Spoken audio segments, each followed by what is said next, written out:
Voilà, le colonel Ibrahima Dia, on vous laisse commenter ces images. Merci beaucoup. On vient de voir tout à l'heure le colonel Cheikh Faye, qui est le chef du détachement de la gendarmerie nationale. Et là, nous avons le groupement motocycliste, nga xamante ni ñu ngi ko créé en 1960. Actuellement ni capitaine Alioune Badara Sow bu moo nekk ci kanam di défilé ak ñoom. ñoom seen mission mooy mission d'honneur jagleel ko président de la République, premier ministre, le président de l'Assemblée nationale, mais également yeneen autorités yi nga xamante ni nationales comme étrangères yi ñëw fii en visite.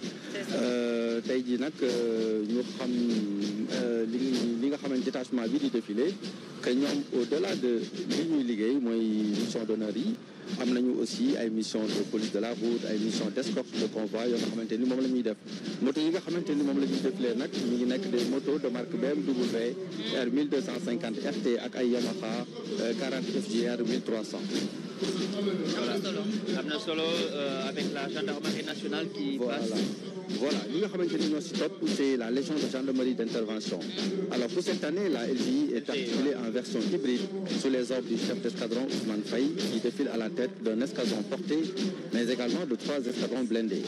Donc il rappelait que la LGI est une unité de réserve générale à la disposition de Monsieur le Président de la République pour appuyer les autres unités. Elle est spécialement chargée du maintien et du rétablissement de l'ordre sur l'ensemble du territoire national.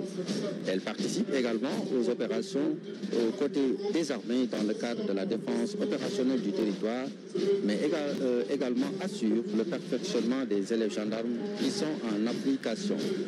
Donc, avec la montée en puissance, la LGI compte actuellement 18 escadrons articulés en 3 groupements de maintien de l'ordre, réversibles en mode combat pour la défense opérationnelle du territoire. La version portée de la LGI est sous les ordres du lieutenant Massen Sen. Elle défile à bord de véhicules de type van Iveco, mais spécialement destinés au maintien de l'ordre. Ce véhicule peut transporter un groupe de 12 gendarmes avec équipement au complet. L'unité est équipée de lanceurs de grenades multiples qui permettent de saturer en gaz lacrymogène les zones tenues. Le défilé du détachement blindé de la LGI est composé de 3 escadrons. Nous avons d'abord le 3e escadron blindé qui est sous les ordres du capitaine Ousmane Diouf, qui est équipé d'engins de type Cobra 2 d'une autonomie de 700 km, réversible entre le maintien de l'ordre de haute intensité et les opérations de défense opérationnelle du territoire. Donc oto yooyu dañuy nekk oto yoo nga xamante ni à la fois dañuy mën a participer ci maintien de l'ordre bu amee ay troupes, mais également bu ñu waree défendre le territoire national en guerre, donc ñoom aussi dañ ciy participer. Le 2e escadron moom capitaine Jean-Louis Malou moom moo nekk ci kanam. ñoom type engins yi ñu yore c'est des Milos. Les Milos c'est des engins polyvalents, des 4x4 utilisés dans les opérations militaires et policières, capables de protéger les occupants contre les mines terrestres et les engins explosifs improvisés. oto yooyu boo ci duggee bu fekkente ni mine dafa tàkk daf lay mën a protéger. donc dafay dimbali boo nekkee ci terrain hostile.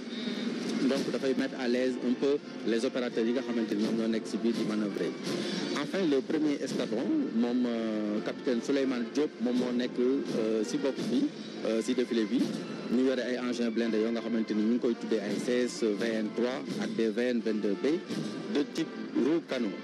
Le blindé CS VN3 est utilisé dans les opérations spéciales, le soutien au combat, la lutte contre le terrorisme, les opérations de maintien de la paix.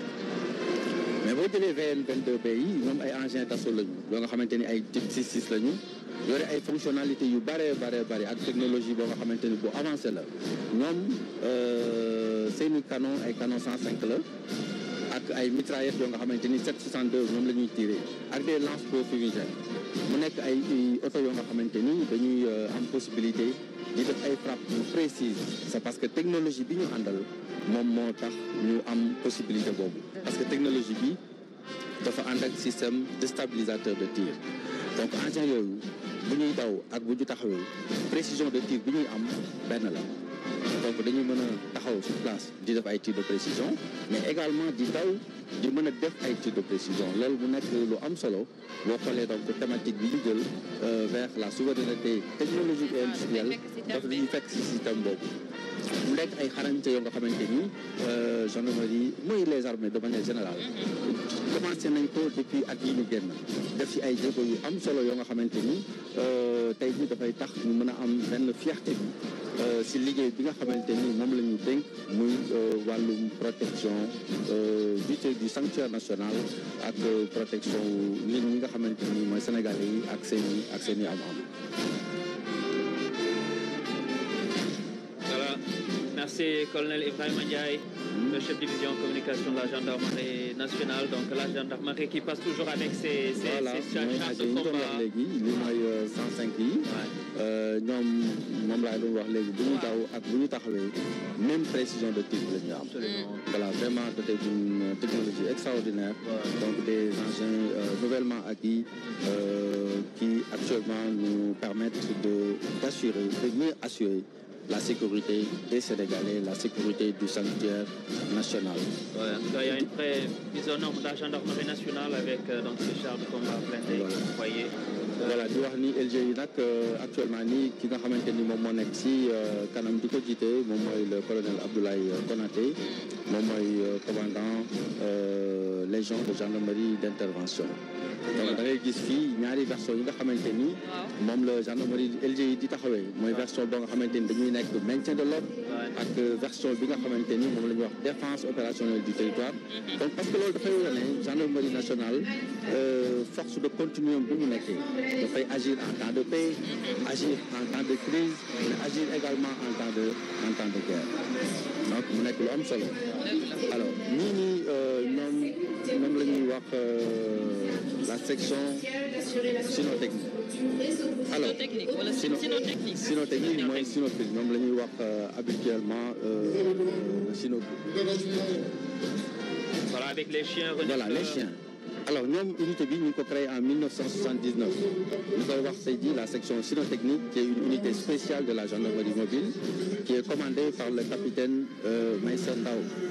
Donc unité bi nag dafa yore ay rasu xaj yu bari ay berger allemand ay berger belge malinois ay berger hollandais ay labrador ay cocker. Donc mu nekk xaj yoo nga xamante ni dañ leen di tàggat. ñenn ñi dañ leen di tàggat ci mbirum explosif ñenn ñi ci mbirum arme ñenn ñi ci mbirum munition yenn si stupéfiant am na sax yoo nga xamante ni si ay billets de banque lañ leen tàggat ak ay pistage nga xamante ni bu ñu leen soxlaa ñoom ñooy sentir di renifler li nga xamante ni moom mooy danger bi nekk dans les environs. ñoom aussi mu nekk ay xaj yoo xamante ni dañ leen di jox ay lunettes de vision nocturne et des caméras de reconnaissance moom la ñuy àndal. Donc loolu moo leen di permettre ñu mën a def seen liggéey normalement. Alors mu nekk unité boo nga xamante ni dañuy yëngatu baax a baax si wàllu lutte contre le terrorisme ak trafic illicite de drogue ak grande pratique. Véritablement la gendarmerie qui s'est mise véritablement aux normes standards, plus que standards même, parce que c'est une véritable montée en puissance, on le disait tout à l'heure, et ça a été matérialisé. Voilà, des investissements colossaux qui sont en train d'être consentis. Là, nous voyons effectivement la section spéciale chargée de la protection de l'environnement, qui est sous les ordres du lieutenant Chersek. Mu nekk unité boo nga xamante ni dafay compléter liggéey bi marine nationale di def en haute mer. Donc boo xoolee boo ñëwee ci plage yi ak vers la berge donc mu nekk unité bu am buy def liggéey bu am solo sur la lutte sur la protection de l'environnement. Donc am pour mission de lutter contre toutes les formes d'agression de l'environnement, à la fois l'extraction illicite de sable marin, les différentes formes de pollution mu nekk pollution marine, terrestre ou bien atmosphérique, la pêche à l'explosif ou bien la déforestation. Mu nekk unité boo xamante ni ay jéego yu am solo lañ ciy def. Ren nag ñu nekk di défilé ak ay moyens yu particuliers. D'abord am nañu ci ay quad yu bari ay jet ski yoo xamante ni dañu permettre ñu mën a naviguer ci berge bi vers la plage. Yore ay vedettes d'intervention yoo xamante ni yenn yi seen guddaay ñu ngi koy natt ci 7 mètres am na yeneen yoo nga xamante ni ñu ngi koy natt ci 9 mètres. Mu leen di permettre lépp loo nga xamante ni intervention en milieu fluvio-maritime dañ koy mën a def à l'aise. Mu nekk nag unité boo xamante ni qui se distingue particulièrement dans la lutte contre l'immigration irrégulière par la surveillance du littoral et l'interception des pirogues. Donc un rôle extrêmement important boo nga xamante ni daf koy defandoo ak marine nationale. C'est ça, da ngeen ci collaborer bu baax a baax. Vraiment une belle collaboration boo nga xamante ni dañ ko siy gis. La surveillance des plages, hein? La surveillance des plages. et on a vu des unités véritablement très neuves, hein, des dernières acquisitions, oui. Vous savez, là, ce matin. Beaucoup de moyens, c'est dans le cadre toujours de la montée en puissance. Bon, les matériels matériels en 2024, absolument, c'est tout récent. C'est tout récent. Ouais. Permettre de renforcer ses capacités pour que l'IGE Bob donc au niveau des plages, au niveau vraiment des zones fluvio-maritimes, avec les monnaie donc dañuy permettre ñu mën a xool une surveillance boo xamante ni bu ñu gisee dara mën a assurer escorte gaal yooyu nga xamante ni ñoo bëgg a génnoon ñoo bëggoon génn ça c'est illégal. Ça c'est juste parce qu'il y a le contexte sécuritaire. Le contexte l'exige aussi. Ouais. Il faut des moyens. Et là vous avez là nous avons des vedettes de 7 mètres, des vedettes de 9 mètres qui permettent aujourd'hui à cette unité d'effectuer son action en milieu fluvio-maritime. Adama donc véritablement gis nañu gendarmerie c'est une vraie montée en puissance de loo xam ne dañu mettre lii lu ñuy kenn naatablewul la voilà. artillerie lourde comme ni ñu koy waxee mu doon loo xamante ne buñ ko gisee xëy na suñu xel war na mën a dal parce que bu ñu xoolee les menaces sécuritaires yi am dans la sous-région aucun pays n'est à l'abri des menaces terroristes ak yeneen formes de menaces donc lii day contribuer rek ci dalal xelu askan wi day contribuer également ci gën a dooleel ñi nga xamante ne ñooy les forces de défense et de sécurité chargées justement de notre protection à tous. Et là nous avons l'escadrille de drones d'appui de la gendarmerie nationale qui est une unité de la Légion de gendarmerie de l'air et des transports aériens qui est placée sous les ordres du capitaine Medoune Ndiaye.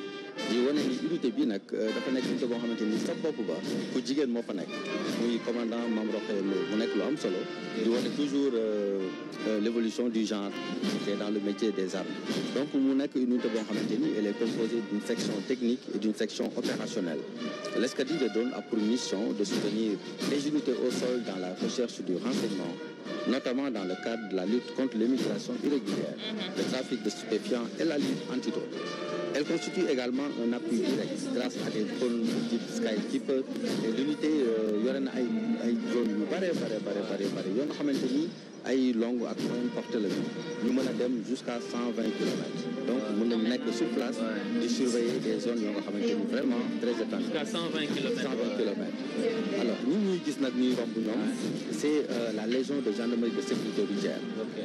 mu nekk unité bu bees boo nga xamante ni dañ koy soog a créer en 2024 jagleel ko lépp loo xamante ni mooy sécurité routière mu nekk sous les ordres du capitaine Malick Faye. Le détachement de la Légion de gendarmerie de sécurité routière est une formation chargée de veiller à la mobilité urbaine et à la sécurité routière. La Légion défile avec un détachement composé de motocyclistes et de véhicules. ñoom ñaar yëpp la ñu yore dañuy yore ay moto yor ay oto yoo nga xamante ni moom la ñuy defee liggéey bi. Cette mission essentielle nag mooy assurer la surveillance du réseau routier et autoroutier national. donc ñu ngi si route nationale yi ñu ngi si autoroute yi ak def liggéey bu am solo dans le cadre de la prévention des accidents. li ci mën a jàpp sax mooy gis nañu résultat yi déjà ndaxte foo toll gis leen dëgg yàlla. tout à fait. donc ñoo yore la détection la répression des infractions à la sécurité routière. yore la fluidité du trafic. Ils sont un peu partout pour guider un peu aider les populations les usagers de la route mais aussi wàllu sensibilisation. léeg-léeg da ngay daw lu bari sax nga romb leen ñu gis ne. tout à fait ñu la wàññi tuuti parce que li ngay daw bari na mu nekk lu am solo la nga xamante ni daf koy war di bàyyi xel di leen jàppale aussi si liggéey boobu am na ñu ñuy tere parfois ngay gis ñuy daw si bande d'arrêt d'urgence bi loolu mu nekk loo nga xamante ni war nañ si bàyyi xel loolu parce que bu amee danger ñooñu si bande d'arrêt d'urgence yooyu la ñu war di daw alors ñii nag ñu toll si GIGN. waaw waa GIGN ñoom ñooy l'innovation parce que ñii bariwuñu lu ñu leen di gis ñuy défilé parce que ñoom boo xoolee rek mbirum xeex ak vraiment intervention à haut risque si la ñuy nekk. Maintenant le groupe d'intervention de la gendarmerie est en version motorisée avec 9 véhicules tey jii ñoom 9 véhicules la ñu andi mais des véhicules blindés et dans cette version assaut l'unité allie puissance précision tactique et excellence opérationnelle en tête les blindés Tigor ñoom ñoo nekk si kanam au nombre de 3 ouvrant la marche ils sont compacts et agiles et sont parfaits pour les interventions en milieu urbain. Et derrière, nous avons les blindés Merkava, également conçus pour les assauts. Mais ils offrent une protection efficace en terrain hostile. Les opérateurs accrochés aux rampes latérales, ils sont prêts à chaque instant pour aller vers l'assaut. Donc c'est une formation, c'est juste un aperçu de la redoutable efficacité du GIGN qui agit en situation de crise. On a une machine d'intervention parfaitement huilée, nous avons un entraînement pour solo pour leur permettre de faire une intervention. Le GIGN, oui, tout à fait. Donc là, après le passage de la gendarmerie nationale, donc là nous voyons venir le détachement du bataillon des transmissions, qui est donc avec à sa tête le lieutenant-colonel Abdoul Aziz Fall, qui est le commandant du bataillon. Donc ce qu'il faut dire, c'est que le bataillon de transmission, c'est un bataillon du commandement. En fait, c'est un bataillon qui est articulé autour de 4 compagnies qui sont représentées ici. Donc il y a l'appui au commandement, il y a aussi tout ce qui est l'appui logistique, l'équipement, mais il y a également tout ce qui est cybersécurité, guerre électronique, etc. et cyberdéfense. Donc ce qu'il faut savoir, c'est que bataillon des transmissions, moi vraiment bataillon bi nga xamante ne moo yor lépp lu jëm ci wàllu lëkkaloo ci diggante unité yi ci intervention yi maanaam ci chef bi su bëggee wax ak ay unité yi nga xamante ne ñu ngi ci terrain bi nekk ci moom mu nekk état-major bi mu des transmissions ci ñi lay jaar ñoom ñoo yor jumtuwaay yi nga xamante ne ñooy def lëkkaloo boobu ba pare itamit bataillon bu am solo la ci wàllu thème bi souveraineté parce que ñoom ñoo yor lépp lu jëm ci wàllu xarale yi jëm ci wàllu informatique cybersécurité cyberdéfense dégg nga fii nag am nañ fi ay officiers ay sous-officiers yu xarañ yoo xamante ne dañu leen a formé ci wàllu yooyu ci wàllu guerre électronique ci wàllu cybersécurité dégg nga ci wàllu cyberdéfense. Donc le bataillon des transmissions qui joue un rôle essentiel, comme l'a dit le capitaine de vaisseau, donc Ibrahima Sow, le rôle de transmission, de coordination de l'action militaire sur le terrain pour une communication très fluide, donc des différentes unités d'élite en terre d'opération. C'est ça, moo tax ñu leen di woowee l'arme du commandement. L'arme du commandement parce que c'est l'outil du commandement, c'est l'outil du chef, c'est l'outil qui lui permet de communiquer avec ses subordonnés, c'est l'outil qui lui permet de donner les ordres, même ci terrain bi par exemple boo jëlee par exemple chef de section bi déployer ay unités yu bëri ay groupes am ci biir ci espace bu yaatu xam nga dafay laaj nga coordonné ak ñoom dina wax jaar leen lii def leen lii tiré leen bu leen tiré donc vraiment loolu boo ko amul rek amuloo daanaka li nga soxla léegi nag ñu ngi jëm ci détachement du bataillon des blindés. waaw le bataillon des blindés comme on dit. waaw voilà bataillon des blindés nag aussi ki koy commandé mooy lieutenant-colonel Bou Keïta. waaw c'est un détachement nag également qui est constitué de 3 escadrons de combat donc avec un détachement logistique. Donc il est entièrement équipé de nouveaux engins qui sont des engins blindés roues canons qui sont des PTL donc qui matérialisent vraiment la montée en puissance des forces terrestres. Donc vous voyez le chef de corps qui passe son salut au chef de l'État. Voilà. Donc ces engins sont vraiment des engins de dernière génération qui se caractérisent par une grande modernité et puis qui se caractérisent par le blindage. C'est des unités qui sont blindées pour assurer vraiment la protection des équipages et qui ont également une très bonne puissance de feu qui est redoutable. Ils sont armés de canons de 105 mm. Donc voilà, et puis ils assurent vraiment une grande mobilité maanaam mouvement yi nga xamante ne troupe dañu ko war a def ci terrain bi ñoom dañu am mobilité dañu déplacé wu rapidement donc ñoom seen rapidité vraiment lañu leen di ràññee te itamit ñoom bu ñu intervenir ci champ de bataille rek dañu indi impact psychologique bu fort ci ennemi bi. dañoo indi impact psychologique bu fort ci ennemi bi ndax déstabiliser ndax seen rapidité ndax seen puissance u canon yi nga xamante ne moom la ñu jëfandikoo waaw. En tout cas, on note au passage aussi cette modernisation uniforme dans tous les états-majors, l'armée de terre, la marine nationale, donc l'armée de l'air. Cette modernisation véritablement est commune. Gis nga li baptême yi ñuy nga gis ci engins yi. tur yi ñuy jox nii ay tur la yoo xamante ne engin bu nekk dafa am turam. nañ ci tur yoo xamante ne dafay dellu ci voilà day dellu ci. Mam Mindis Mindis waaw Yeba waaw gis nga canon 105 bi noonu. Mam Mindis mooy boo demee mën ay Sine. Voilà donc terroir c'est les terroirs. Kadialo c'est les terroirs. C'est les terroirs voilà ñoom la. parce que l'armée nation mooy armée nation et puis aussi xam nga boo jëlee jumtuwaay armée maanaam muy char wala muy bateau wala muy dara dafa mel ni rek portion territoire Sénégal nga nekk maanaam boo ci nekkee dafa doon loo xamante ne dafa yow engin bi nga nekk wala bateau bi nga nekk dafay mel ni rek yaa ngi foofu mais loolu laa bëggoon a souligner par exemple da ngay nekk fu mel ni Waalo day mel ni yaa ngi Waalo ndaxte fa loolu la donc véritablement c'est le concept armée nation qui est matérialisé. Allez-y. Tout à fait. Donc là, après, on est toujours le bataillon de blindés. On va bientôt voir venir le bataillon de l'artillerie. Donc, le détachement de l'artillerie. Donc, qui fête cette année ses 56 ans. Comme on dit, l'artillerie lourde. Qui est commandé par le chef d'escadron Mohamed Moustapha Sen. Donc, c'est vraiment la première unité d'artillerie qui a été créée en 1969, donc sous l'appellation de compagnie d'armes lourdes. À l'époque, c'est comme ça qu'on l'appelle. Compagnie d'armes lourdes. Compagnie d'armes lourdes, tout à fait. On parlait d'artillerie lourde. Mais c'est vraiment un bataillon qui a pour mission de coordonner l'ensemble des feux d'appui. C'est-à-dire, madame, xam nga bu fekkee fantasin dañu nekk ci kanam di xeex.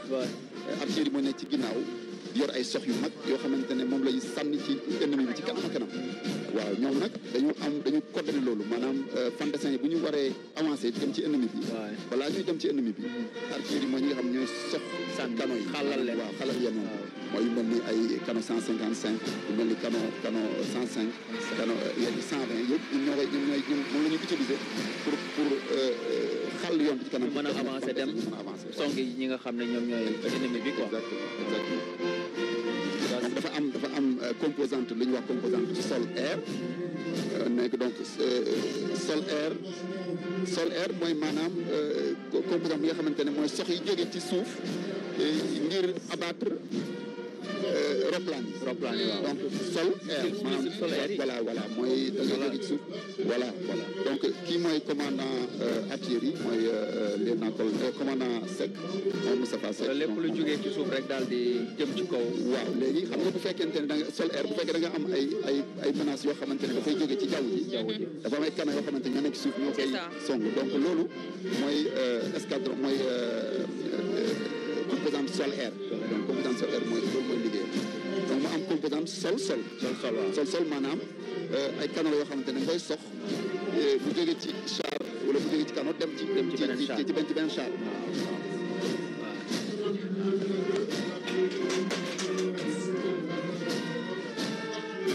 voilà donc véritablement cette montée en puissance est visible dans les armées. Tout à fait, dans les armées. ñëpp composante sol air boo gisee mu yor nii genre lance missile la SAM maanaam c'est un missile portable. c'est un missile portable la rek.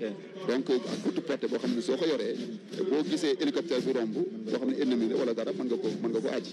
ba am rayon d'action. am rayon d'action sori boo xamante ne dina ko permettre mu toucher dégg nga hélicoptère wala avion yi nekk avec précision bien sûr avec en basse altitude. Là toujours on est avec les blindés. L'artillerie. Quand il toj que noonu on est toujours avec le bataillon d'artillerie. C'est ça. Voilà kii beneen est-ce que kii mooy composante sol bi. composante sol mooy défilé noonu.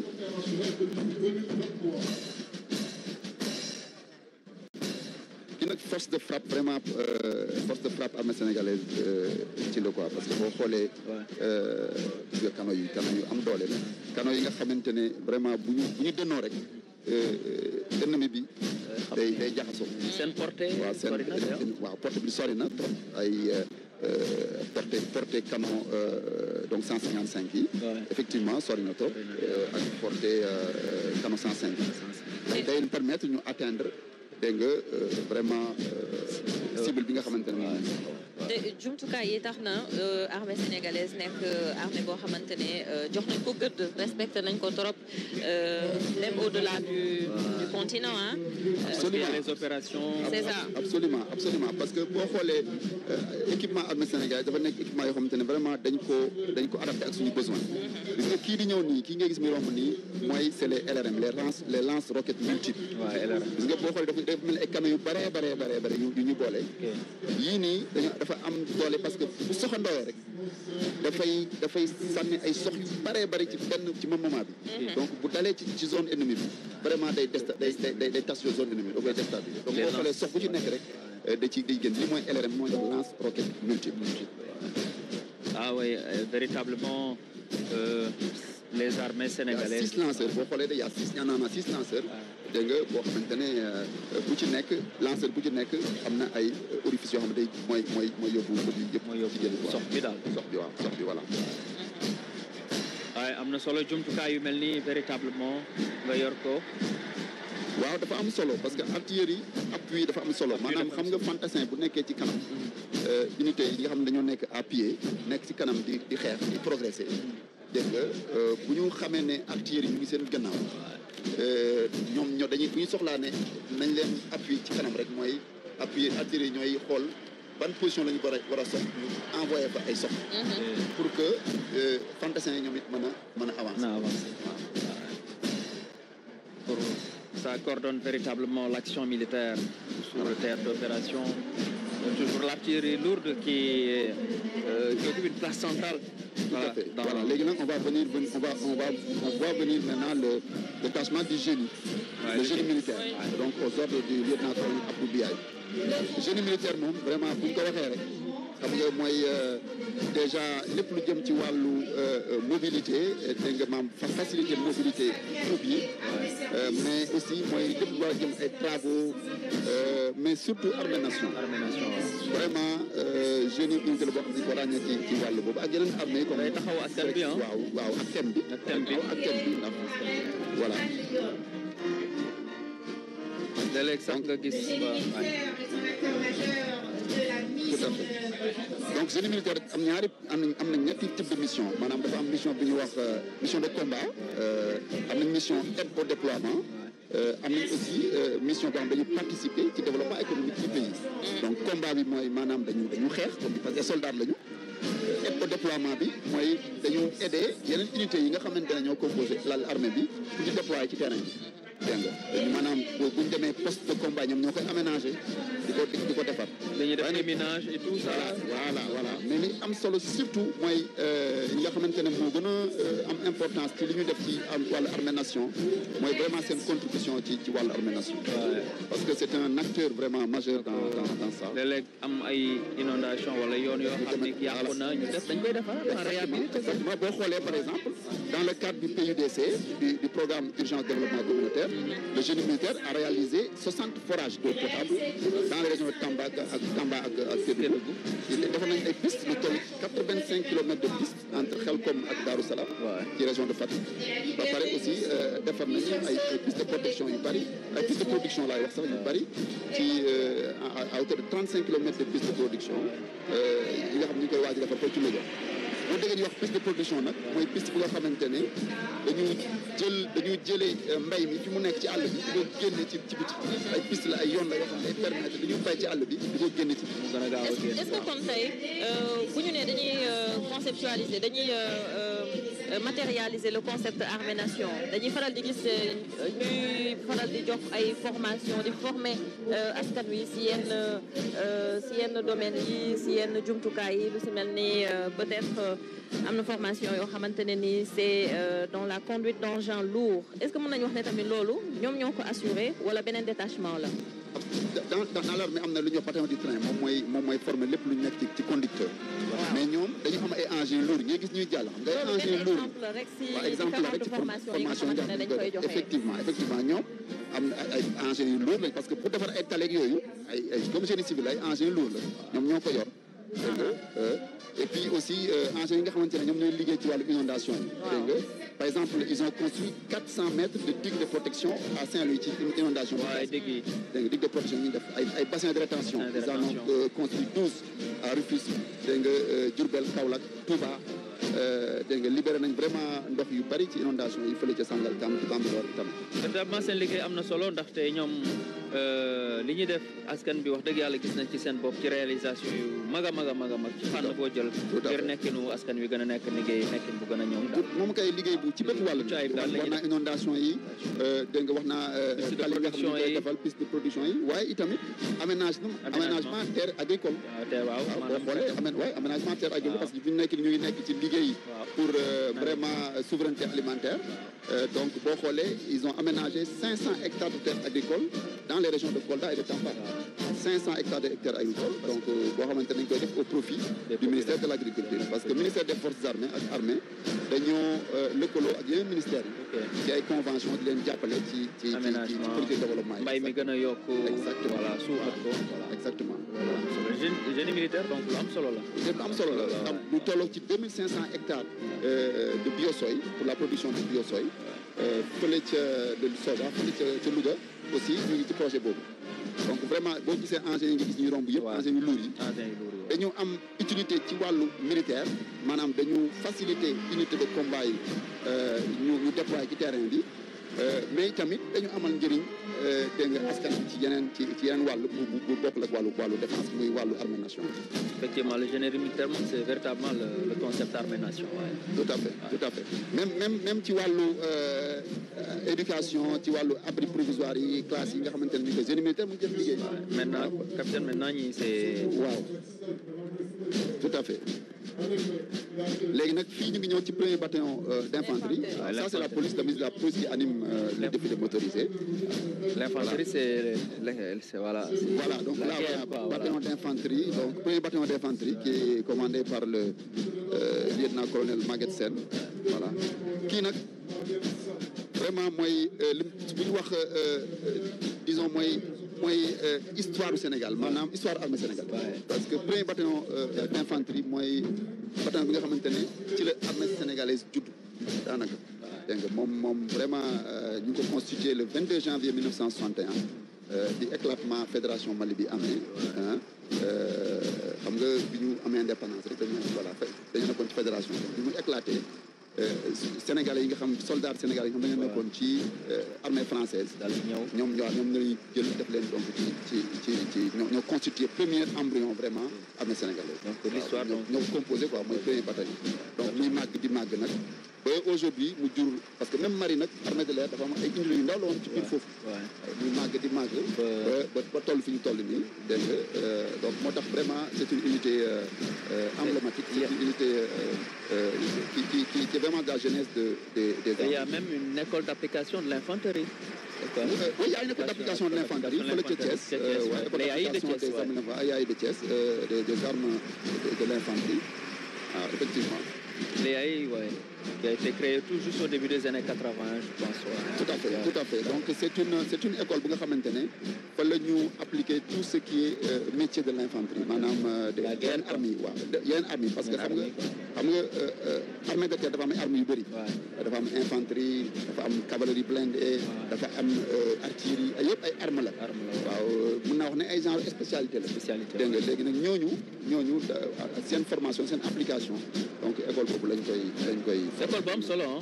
waaw école bu am solo la am na école yu bëri fi mu toll nii direction yu bëri direction yëpp daanaka am nañ seen école d'application yoo xamante ni dégg nga vraiment dañ leen di former ci spécificité métier bi nga xamante ne ci bataillon d'instruction yooyu am solo. véritablement il y a les armées sénégalaises. tout à fait ba tey jii nii donc on est en train de voir le premier bataillon d'infanterie qui passe et dañu noté aussi que xam nga bataillon bi dafa gën a motorisé ci jamono dañ doon ay bataillon yoo xamante ne peut-être y avait moins de véhicules maintenant ils sont beaucoup plus motorisés. instant bi lu tollook 45 véhicules ñooy défilé instant bi Au total, on a plus de 300 véhicules qui ont défilé. Donc, pour les bataillons, premier bataillon uniquement, je n'ai pas le nombre exact de véhicules qui ont premier bataillon, mais au total, quand même, il y a plus de 390 véhicules qui passent. Donc voilà, c'est véritablement... On va bientôt voir donc... c'est combien 397. Voilà, 300 au total. Ça, c'est ça. Donc, tous les véhicules 397 au total. Voilà, qui défilent. 397. Et pour le personnel, 6096, voilà. Au total, ouais, tout le personnel qui est impliqué dans le défilé, c'est 6096. Voilà. Gendarmerie, tout le monde. C'est bon d'avoir ces chiffres, le personnel. Donc pour la gendarmerie, voilà. Tout à fait. Je ne sais pas si on peut lire ça, mais bon. Oui, allez-y. Pour la gendarmerie, donc pour le personnel, 1249 adamants, pour les véhicules 60, les quads 13, les engins blindés 33, les motos sont 5, motomarines 5, drones 10, chevaux 83, embarcation 2. Voilà. C'est ça. Voilà, c'est nous les forces spéciales. Les détachements forces spéciales, nous les Terre, mer, air. Voilà. Non, qui force spéciale. Force spéciale. C'est, disons, le détachement motorisé des forces spéciales. Ça, c'est les forces spéciales. Oui, forces spéciales. C'est la crème, quoi. Donc, voilà, nous avons vraiment une mission complexe. Super entraîné. Voilà, un petit composant terre. Nous avons défilé à pied, mais là, il y a une version motorisée du défilé. C'est camouflage, du défilé.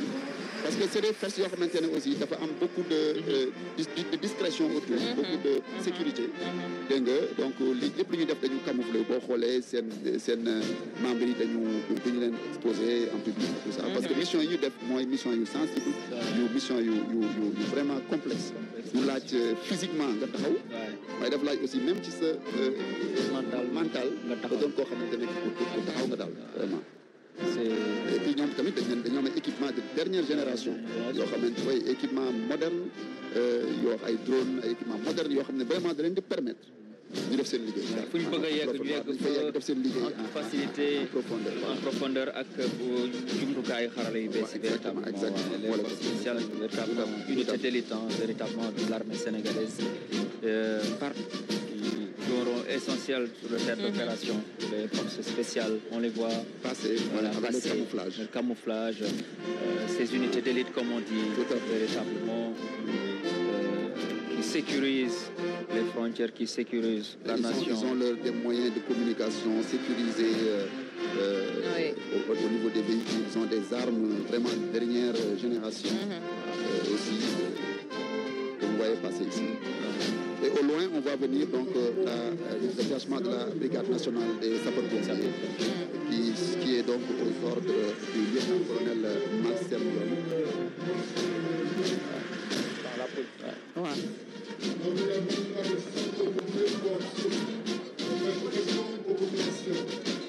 Donc la brigade vraiment, elle joue un rôle important, comme vous le savez, la brigade nationale des sapeurs-pompiers, qui porte vraiment secours aux populations dans le cas des périls, des accidents. C'est une unité qui concourt. Avec de gros moyens matériels également. Avec ñoom it dernier équipement yi ñu jot jumtukaay yi ñu mujjee jot bokk na si li gën a dooleel seen liggéey ak seen taxawaay. Waaw, tout à fait. Ñoom aussi vraiment ils sont montés en puissance. Avant groupement la woon. Avant c'était un groupement. Après ils sont devenus une brigade. Donc groupement moo gën a tuuti brigade. Mais léegi dañoo nekk brigade. C'est ça. Mais renforcer seen moyens. yu bari ci wàllu incendie renforcer seen moyens également ci lépp lu jëm ci wàllu secours accident léegi ay moyens yu am solo. Groupement national la brigade nationale des sapeurs-pompiers, voilà, très bien équipée aussi. Je le disais tout à l'heure, cette modernisation elle est uniforme au sein des armées. Dans tous les corps vous avez donc la modernisation des équipements, des engins, voilà, ça aussi ça renforce. Absolument, ça renforce leur capacité. Et il faut donc dire qu'ils ont, la Brigade nationale des sapeurs-pompiers a une unité spéciale, qui est une unité l'unité qui est chargée de tout ce qui est nucléaire, radiobiologique et chimique. Donc c'est par exemple bu fekkente ne dafa am lu mel ni ay émanation de gaz nucléaire ak yooyu. ñoom unité bi moom mooy mooy def recherche bi moom mooy moom mooy yor jumtukaay yi nga xamante ne moo koy permettre mu def enquête yi xam lan la ak aussi protéger équipe yi nga xamante ne ñoo nekk terrain bi protéger leen ba nga xamante ne yooyu noonu radiation yooyu noonu du leen sonal daal. En santé secours médicaux voilà. C'est ça. On voit toujours donc am nañu aussi ay composantes yoo xamante ne loolu dañ koy fàtte gis nga BNSP brigade nationale des pompiers dañu am benn composante boo xam ne dafay nekk ci aéroport yi. oui ci aéroport yi. souvent am nañu unité yu am boo xoolee yii nii seen oto yi di jàll. yooyu la maanaam dañu am possibilité bu demee ni ay. yàlla bu ko yàlla def crash amee wala ay accident ci aéroport yi. C'est vrai qu'on va avant chaque décollage donc suivre la marche jusqu'à. Exactement, vous le voyez. Voilà, on est toujours donc sur le défilé de 65e indépendance. Vraiment, on voit les moyens, quoi. Les moyens sont là. Les moyens sont là, les moyens de la brigade nationale des pompiers. waaye les engins lourds yi nga xam yi moom soo xoolee xam nga mooy yi lay permettre vraiment d'accéder immeuble yi bu fekkente ne am na ay incendie ci immeuble yooyu dama noonu nga mën a intervenir. Très rapidement. C'est important. Très rapide. Parce que des fois l'accès c'est tellement compliqué dans les immeubles. Absolument. Absolument. Véritablement le commandement a misé. Maintenant, il y a des unités de soutien. xam nga boo xoolee citernes yi ci ginnaaw. ñoo yor ndox yeeg. ñoo war soutenir aussi yeneen unités. Ils viennent en appoint. ñoom ñooy soutenir unités yi nga xamante ne ñoom ñoo nekk au secours. Par exemple bu fekkee ñu ngi fay lakk. il y a des unités qui ont des citernes yi nekk ci ginnaaw bu ndox amul ñu jox leen. waaw.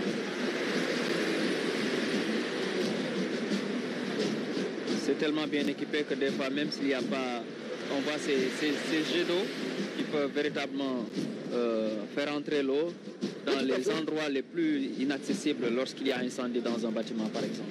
Tout à fait, tout à fait. ñoom xam nga ñoom seen spécialité dafa doon loo xamante ne lu compliqué la parce que booy xeex ak ay fléau safara wala ngay xeex ak yu demee nekk ay émanation de gaz dégg nga am na solo nga am entraînement waaye am na solo yi tamit nga am équipement yi nga xamante ne vraiment moo ci ayib ci loolu te moom la ñu gis nii te vraiment gis nañ seen présence parce que sapeurs-pompiers moom gis nañ seen présence bu baax a baax malheureusement accident yu bëri Sénégal malheureusement et donc on les voit tout le temps intervenir sauver des vies.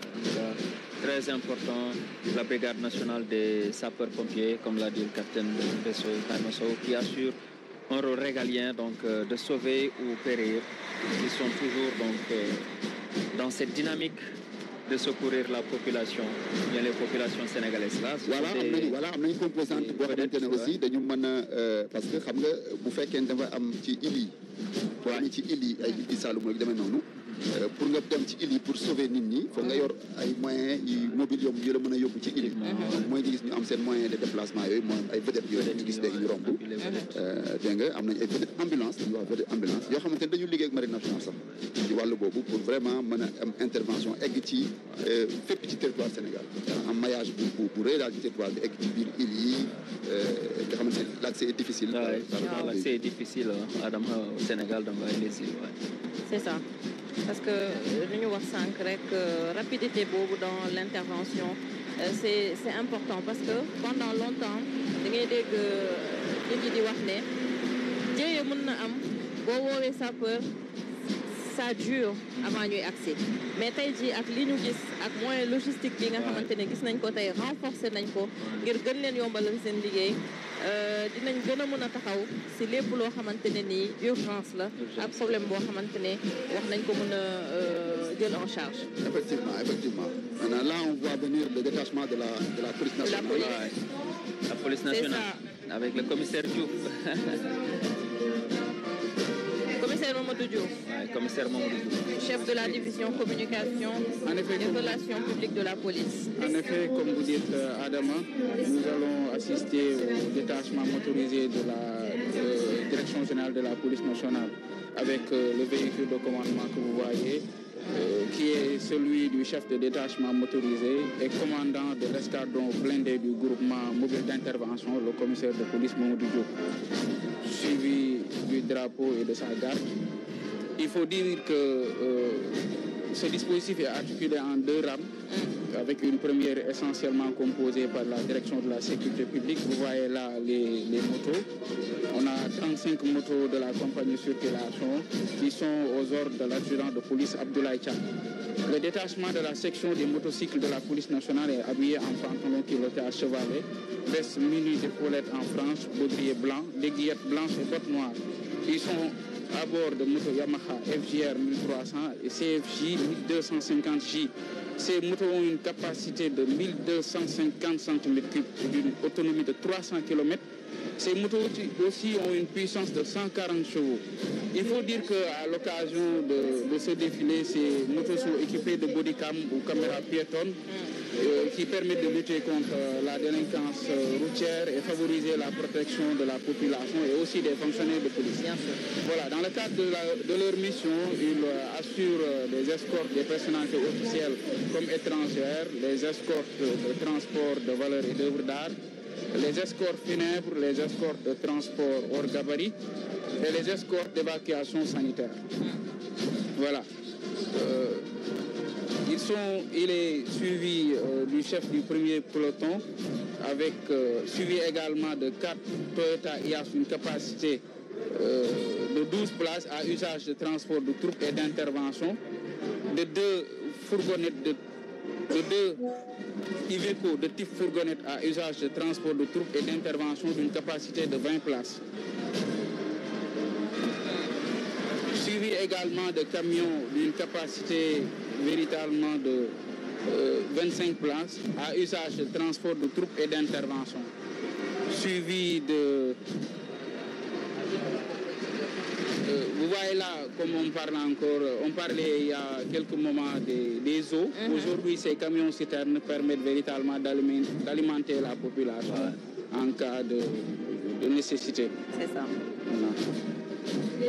Voilà, vous voyez là les PC artificiels de la BIP qui sont conçus et aménagés pour des opérations dangereuses liées à la détection et à la neutralisation d'engins explosifs et véritablement utilisés dans le cadre de l'antiterrorisme. Vous voyez là le deuxième peloton, véritablement avec le chef, suivi de 4 Iveco bleus d'une capacité de 20 places à usage de transport de troupes et d'intervention. Vous voyez parmi ces 2 fourgonnettes, il y en a 2 qui sont véritablement des toilettes mobiles qui permettent véritablement aux éléments, une fois sur le terrain, véritablement de pouvoir respecter les conditions environnementales. Et ça, c'est important. Oui. Voilà. Suivi de 8 Iveco d'une capacité de transport, d'une capacité de 25 places à usage de transport de troupes et d'intervention.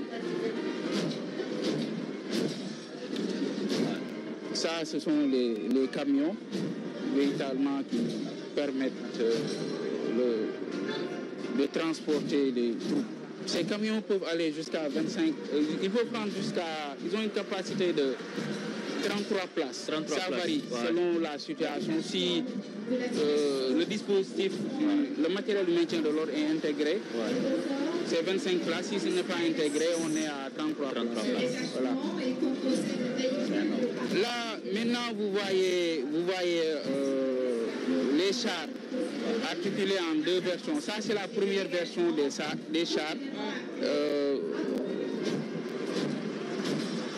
Ça, c'est la première version des chars. Ces chars de marque Ford et de type Volcano sont équipés d'une lame de dégagement pour les barricades, d'un système d'éclairage nocturne avec 4 caméras à gauche, à droite et sur les côtés, l'orgue de tir d'une portée muni de manette de tir en système de rotation de 270 degrés. La manette de tir peut sélectionner sur une échelle de 1 à 12 grenades en fonction de la situation. Ces chars sont équipés de 2 réservoirs de 100 litres chacun et d'une puissance de 8 chevaux. Ils sont capables de rouler au plein jusqu'à une distance de 2000 km. Ça, c'est intéressant. Et au-delà de ça aussi, il faut dire qu'il y a une différence entre les chars. Les chars courts et les chars longs. Chars yu guddi yi ngeen di gis actuellement yi ngeen di gis nii am na 5e caméra sous la pelleteuse. Ah ouais. Voilà. Suy dégager am na caméra bi moom daf koy permettre mu gis et moom capacité rotation 360 degrés.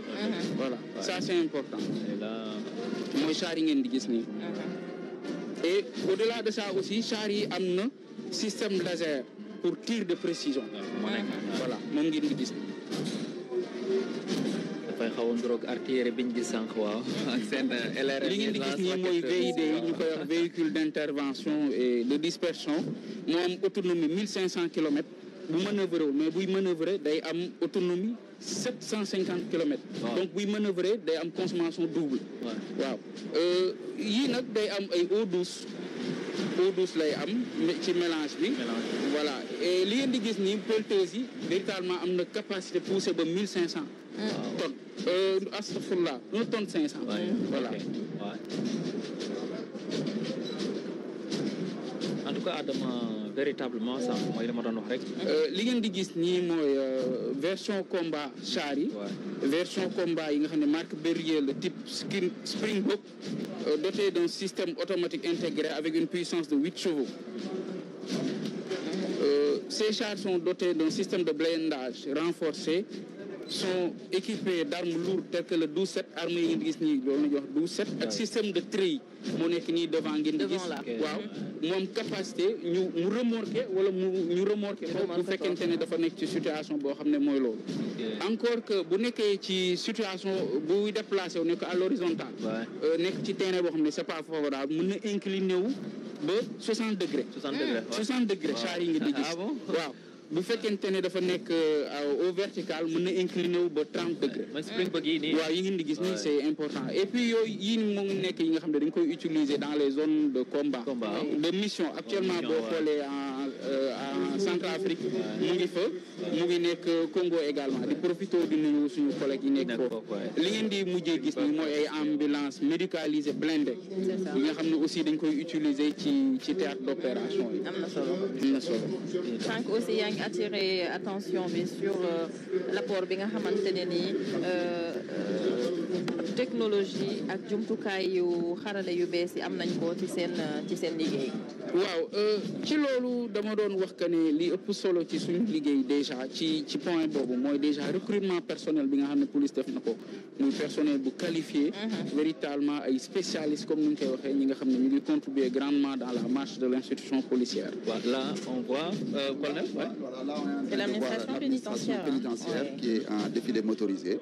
Donc ils ont un détachement avec un total de 15 véhicules opérationnels dont 3 pick-up. Il y a 4 Land Cruiser, mais également il y a 4 bus Iveco. Ils ont également des citernes et 2 ambulances médicalisées. Donc, et tout ce détachement est dirigé par le contrôleur Patekan. Il faut savoir que voilà, vraiment l'administration pénitentiaire a également joue également un rôle très important dans tout ce qui est surveillance dans les prisons, réinsertion également. Surtout la réinsertion, elle en fait beaucoup. Tout à fait. Elle en fait beaucoup.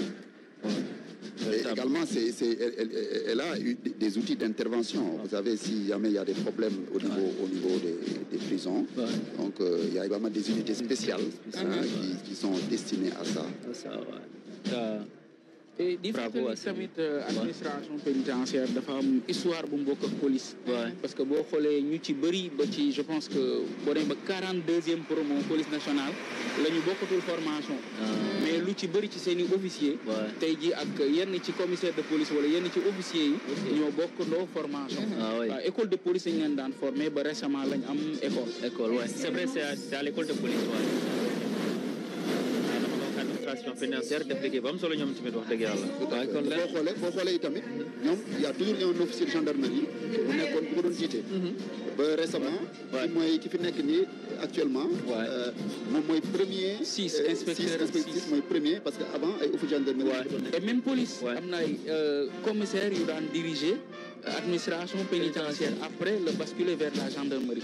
Ça aussi c'est important de préciser. Voilà, là on voit, commissaire, la police qui a fini donc d'animer le défilé motorisé, qui est en train de se retirer. Maintenant c'est là. Maintenant il y a le quadrille des baïonnettes qui va. Ci loolu maa ngi doon fàttali que ne musique principale police nationale ñu ko créé en 1959 ñu baptisé ko musique en 1974 li nga xam ne ki ñu daan wax Alfred Fodé Camara moo ko dirigé woon tey jii ki nga xam ne moo jiite musique bi ñu ngi koy wax adjudant de police Ibrahima Camara. waaw adjudant Ibrahima Camara waaye. jërëjëf am na solo. donc waaw am na solo Adama.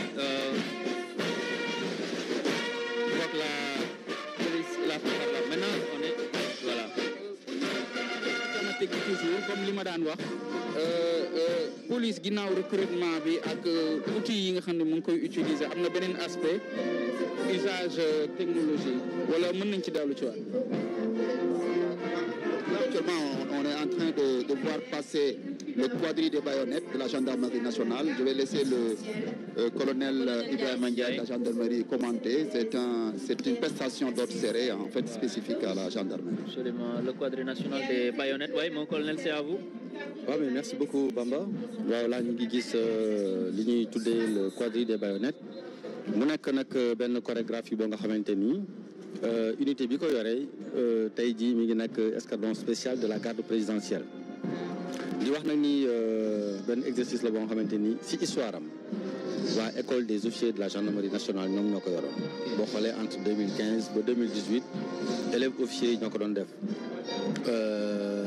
depuis maintenant ñetti at ñu jox ko la garde présidentielle ñu créé ben escadron spécial bo xamanteni ñom honneur rek lañuy def ñom ñoy def li nga xamanteni mom moy quadrille des baïonnettes mu nek exercice bo xamanteni dañuy sélectionner lu mat 36 gendarmes. Et à leur tête, nous avons le capitaine. Il y a le capitaine John Michael Ndiaye, commandant l'escadron spécial de la garde présidentielle. Mu nekk chorégraphie boo nga xamante ni ay mouvement la ñuy def yu rafet yoo nga xamante ni dafay ànd ak maniement arme bi ñu yore nag mooy masse 49-56 lépp ànd ak benn coordination boo nga xamante ni tout à l'heure day wone la discipline militaire di wax ni ci seen mbubb yi les quadrilleurs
l'État obtient que la particularité du cadre des baïonnettes de cette édition repose entre autres sur la matérialisation du chiffre 65 en référence à l'anniversaire de l'indépendance du Sénégal de cette année. Voilà, donc le quadrille des baïonnettes commandé par le lieutenant John Michael Ndiaye. Voilà, John Michael Ndiaye. Donc il faut comprendre qu'initialement inscrite aux traditions de l'école des officiers entre décembre 2015 et novembre 2018, l'exécution du quadrille des baïonnettes est depuis lors confiée à l'escadron spécial de la garde présidentielle avec l'adoption de sonorités sénégalaises qui viennent remplacer celles d'origine. C'est ça. Donc l'escadron est une entité de la Légion de gendarmerie de la garde présidentielle qui a pour mission d'assurer les services d'honneur et de parade à l'occasion d'événements présentant un cachet solennel comme ce jour, à savoir les cérémonies de levée de couleurs, les présentations de lettres de créance, les accueils d'autorités étrangères au palais de la République, les conseils des ministres, mais également lors des déplacements de son Excellence, Monsieur le Président de la République, à l'intérieur du pays. Ces différentes missions précitées témoignent à suffisance du caractère spécial de cette unité, justifiant ainsi sans embâche sa devise honneur, prestance. Et je pense aussi quand il y a l'entrée en fonction d'un nouveau chef d'État, ils sont également présents. Oui, ils sont présents. Ils sont présents donc pour honorer, vraiment présenter les honneurs à cette autorité et rappeler que leur devise honneur, prestance, honneur comme mot d'ordre, prestance comme credo. C'est ça, c'est ce qu'on a remarqué d'ailleurs dans la prestation de tout à l'heure. Et là, on assiste au défilé à pied des formations militaires. Hein. C'est ça, c'est et paramilitaires. Du défilé des écoles militaires et paramilitaires. Oui. Donc, et c'est ouvert par, bien entendu, la doyenne des écoles militaires. L'école la doyenne de l'hôpital militaire de Saint-Louis. Le militaire, oui, Charles Thoré. Effectivement, c'est la doyenne. Créé en 1922. Voilà, tout à fait. Donc, voilà, là c'est la clique du Britannique militaire de Saint-Louis qui est un peu leur élément musical, donc qui va tout à l'heure animer tout le défilé des écoles militaires et paramilitaires.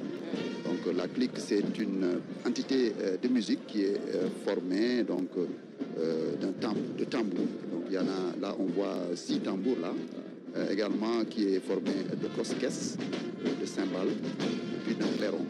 Et devant, il y a un tambour major, donc il y a sa baguette. Les écoles qui jouent un rôle essentiel dans la formation du début jusqu'à la fin, que ce soit le Britannique militaire, l'école militaire de santé, tout à fait. On va voir successivement toutes les écoles militaires et paramilitaires. Ça, c'est l'ouverture avec le Britannique militaire de Saint-Louis, Charles Thoré. Donc, Charles Thoré de Saint-Louis, c'est une institution maintenant, le Britannique militaire de Saint-Louis. Donc, voilà la clique, donc le chef de la clique qui est en train de saluer. Voilà, sinon revenir tout à l'heure, revenir rapidement sur le quadrille. Quelque chose qui nous a échappé tout à l'heure, parce qu'on n'avait pas le micro, à noter que la particularité du quadrille de cette année repose entre autres sur la matérialisation du chiffre 65 en référence à l'anniversaire d'indépendance du Sénégal de cette année. Et voilà, c'est un tableau qui a été vu vraiment dans haut. C'est vraiment avec l'image de la vue aérienne. C'était vraiment très, très perceptible. Le Britannique militaire Charles Thoré qui se distingue également de par ses résultats. Tout à fait. Là, on voit le général. Le commandant d'école qui passe. Ouais. Tout à l'heure, c'est ce qu'on a montré, le commandant d'école. Et ça, c'est la pluie qui est en train de s'installer. Elle s'installe, Elle s'installe pour animer. Pour animer également, oui. Le défilé des autres écoles. Absolument. Donc là, c'est le lieutenant-colonel Meng, qui est le chef de déplacement. Ouais. Qui passe. Abdoulaye Mbeng, c'est ça. Donc, comme je disais tout à l'heure, le Britannique militaire, c'est vraiment la doyenne des écoles qui a été créée en 1922 et qui a ouvert ses portes en février 1923. À l'époque, on l'appelait École des enfants de troupes. Ouais, l'école des Saint-Louis. Ouais. Voilà. Et puis, on a vu que récemment, en février 2023, l'école a fêté son centenaire. On rappelle la mission de l'école, vraiment, c'est de dispenser aux élèves qui sont recrutés par voie de concours, qui ont donc, pour leur donner un enseignement moyen, secondaire général, avec une instruction militaire. C'est ça la particularité. Donc, ils ont une instruction militaire avec une formation physique, mais également avec l'emploi de certains outils militaires, des armes légères. Ils font également le saut de parachutisme. Voilà. Mais il faut noter que l'école accueille beaucoup d'étrangers. Donc il y a beaucoup d'étrangers africains, même européens, on a vu, avec des Belges, qui donc ont été formés dans cette école-là. École d'excellence. Excellence qui fan yëpp de tout à fait, excellence fan yëpp seen wàllu résultat, ci seen wàllu concours. Déjà le concours est très sélectif, à la fois sélectif mais divers, parce que ci ngay gis vraiment xale boo xamante ne bu jógee fu nekk Sénégal l'essentiel na nga am xarañ ko rek na nga yeewu rek. waaw donc vraiment concours la bu sélectif parce que chaque année il y a des milliers de 60 rek la ñuy recruter rek mooy wane de 68 50 yi ñoom la ñuy formé Saint-Louis fii brigade militaire yeneen 10 yi dañu dem dans le cadre de la coopération ci yeneen école militaire brigade militaire yi nekk ci yeneen dëkk yi comme ñu demee ni ki ay Mali Gabon Niger Bénin et cetera. donc vraiment donc école la boo xamante ne vraiment ça symbole l'excellence. Maintenant école militaire santé moo topp. EMS nag bu ñu ko waxee. moom xam nga dañuy wax léegi Prytanée militaire mooy doyen des écoles toutes les écoles mais ñoom ñooy doyen des écoles d'officiers. waaw parce que première école d'officier bu ñu formé ay officiers sénégalais ñoom la. sax loolu laa bëggoon a wax. exactement mooy doyen des écoles d'officiers. waaw tout à fait donc là Amadou Bara Mbodj colonel dentiste colonel Amadou Bara Mbodj moom moo ko jiite donc c'est vraiment c'est une école qui d'élite parce que déjà extrêmement sélectif donc pour nga réussir ko ñi fa nekk ñëpp pour jox la exemple rek ñi réussir ñëpp ay mention bien jëm kaw la d'accord vraiment oui ñoo xamante ne dañu xarañ daal man léegi ñoom nag dañu le santé militaire boo koy wax nag da ngay wax aménagement aussi da ngay wax rôle bi nga xamante ne santé militaire mu ngi koy liggéey parce que tey suñu politique de santé publique lu ci bëri santé militaire moo koy wax waaw non seulement ci wàllu maillage territorial bi parce que hôpitaux militaires yi ñu yor yu xarañ ak centres médicaux de garnison yi nga xamante ne ñoo nekk ci camp yi parce que ñooñu noonu li ñu traité li ñuy jot ci ay civil population civile moo ëpp li ñuy traité ci ay militaires donc lu am solo et puis aussi santé militaire boo koy wax dama wax naa léegi santé publique mais da ngay wax aussi rayonnement Sénégal parce que boo xoolee professeurs yi ñu am experts yi ñu am ci wàllu santé quelle que soit spécialité boo jël dégg nga ñoo xam dañoo xarañ fii ci Sénégal mën nañu wax sax daanaka ñoom ñoo tabax santé publique ci Sénégal école militaire de santé voilà léegi nag ñu ngi ñëw ci école nationale des officiers d'activité ENOA de Thiès waaw ENOA nag moom mooy école bu élite nga xam ne école d'élite la moom école d'officier capitaine Ibrahima Ndiaye colonel Ibrahima Ndiaye voilà ñu ko créé en 1981 voilà donc mooy pépinière forces armées sénégalaises parce que boo dee xool depuis quelques années depuis 2020 mooy formé officiers yi nga xamante ne ñu dem ci gendarmerie dem ci brigade nationale de pompiers dem ci armée de terre même marine léegi suñu officiers yi dañuy njëkkee foofu après soog a dem école de la marine ñu gis dañu soog a jàll donc colonel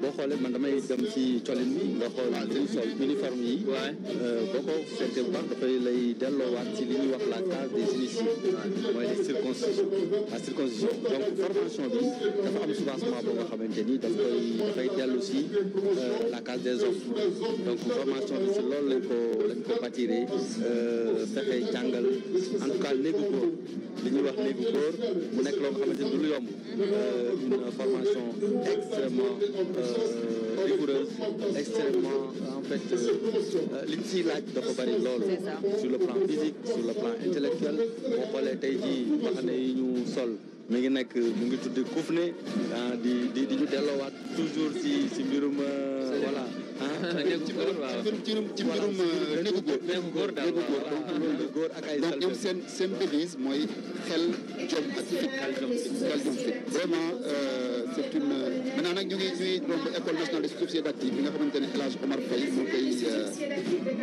dirigé Sowa bu Kaolack mi ngi fële ca Koutal Kaolack lañ nekkoon ci fële ci camp Sémou Djimit mais léegi depuis 2016 dañ leen a yóbbu fële ca Koutal waaw à 10 kilomètres de Kaolack à peu près foofu la école bi nekk waaw mu ngi monté en puissance bu baax école la boo xamante ne mooy formé sous-officier yi xam nga armée dafa am ay catégorie waxee officier sous-officier militaire du rang dégg nga sous-officier yëpp nag fii école bi mooy di formé ba pare ñu dispersé leen ci armée de terre am na ñoo xam ne dañu dispersé tamit ci yeneen armée yi comme yu demee ni ki marine wala armée de l'air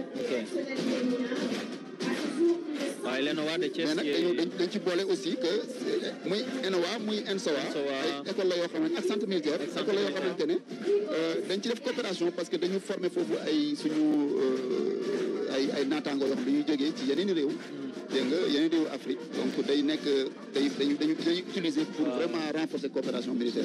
coopération militaire lu am solo la. lu am solo donc boo demee ñoom day am nañu ay et puis aussi il y a la féminisation. parce que voilà c'est ça. féminisation bi am na solo. parce que boo xoolee il y a beaucoup de personnels féminins depuis 2009. yu fa dugg. léegi école sous-officier de la gendarmerie nationale aussi mooy romb noonu. c'est ça. colonel Ibrahima Ndiaye. ci kanam moom mooy lieutenant colonel Jean-Sylvain Malak moom moo nekk ci kanamu école des sous-officiers de la gendarmerie muy école bu nga xamante ni depuis 1961 lañ ko créé woon.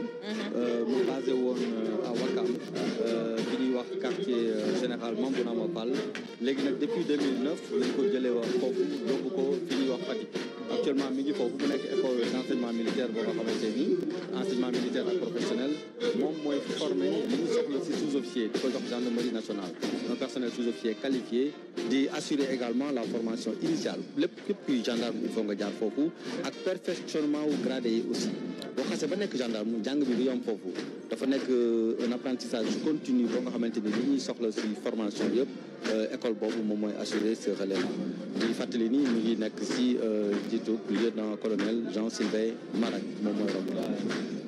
Il y a l'école des officiers de la gendarmerie, l'école des Eugène, ouais. Voilà, xam nga Eugène mooy li directeur doon wax léegi dafa nekk léegi dañu jël formation officier yëpp def ko benn moule yóbbu ko ci académie bi ENOA. ENOA léegi mooy former la base. waaw ñooy jàll boobu. non on voit l'école de l'armée de l'air au sort du colonel Ousmane Ngom donc ñoom ñoo nekk fële ca base école bu Thiès. waaw ñoom nag boo xoolee seen colum sol bi lu bees la. parce que gis nga boo xoolee tenue bi dafay symboliser horizon. maanaam ci suuf pantalon bi dafay def couleur terre. ci kaw marron bi donc couleur ciel ci kaw couleur ciel bi. donc boo nekkee ci roplaan boo xoolee horizon bi dafa mel da ngay gis donc. donc ñoom noonu la ñu symboliser seen col lañu solo daal. waaw ñoom nag c'est important parce que ñoom depuis 2017 vraiment lépp lu jëm ci wàllu formation pilote armée de l'air yi ak pilote Air Sénégal ak seen techniciens yi fii ñoom ñoo koy assuré. waaw loolu dafa am solo surtout ci wàllu souveraineté parce que balaa ngay dem di former say pilote say compagnie yi nekk fii nga ne ñoo di former fële ñoom am nañu capacité am nga expertise locale muy ay pilote ak wala muy ay techniciens maintenance yi. C'est une prévision. Tout à fait léegi nag école de la marine nationale mooy ñëw c'est l'école de la marine nationale qui est donc commandé par le capitaine de vaisseau donc Abdou Aziz Sy moo koy commandé voilà donc yéen a gis drapeau bi noonu di romb école de la marine nationale. donc moom vraiment école des officiers bi moom moo yor lépp lu jëm ci formation initiale officier de la marine yi xam nga dañoo tàmmoon di former suñu officiers yi fële ci étranger ay France ak ay États-Unis ak Allemagne ak Maroc yi demee noonu ba léegi ñu ngi fay former yu ndaw waaye nag léegi yu bëri fi lañ leen gën a former am nañu autonomie pour former suñu officiers yi nga xamante ne dégg nga ñoom ñooy servir ci marine mais du officier rek dañu former aussi ay sous-officiers maanaam li ñuy wax officier marine yi waaw ak ay militaires du rang dégg nga ay matelot yu demee noonu ci spécialité yëpp ay mécaniciens ay dawalkatu bateau ay détecteurs maanaam ñu jëfandikoo armes yi nga xamante ne ñoo nekk ci bateau yi daanaka équipement yëpp ñoo koy donc là on voit venir le détachement de la police nationale, l'école donc des élèves policiers. Le détachement de l'école des officiers aux ordres du commissaire principal de police Khadim Rassoul Kassé. Parlant de la tenue, cette tenue de parade que portent les élèves officiers se veut le reflet de la tradition et de l'historique de notre corps.